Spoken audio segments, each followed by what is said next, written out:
कटने देऊंगा मैं कामा की डिटेल। रोटी बाजरे की खाइए कत्ती कच्च टिंडी गेल। वो बीड़ियां के टोचन में ओ तेरे दिखाऊं और देखिए बिटोड़िया पे को गिया आड़ी बेल।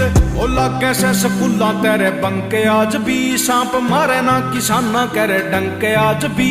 ओ सच्चे साधु बैठे मारे खेड़े और खाड़े में मंदिरा में बाजे मिठे संके आज भी। तेरे पक्का मुंह में पानी आवेगा सरसों का साग देख के। बड़े बड़े रे त्योहार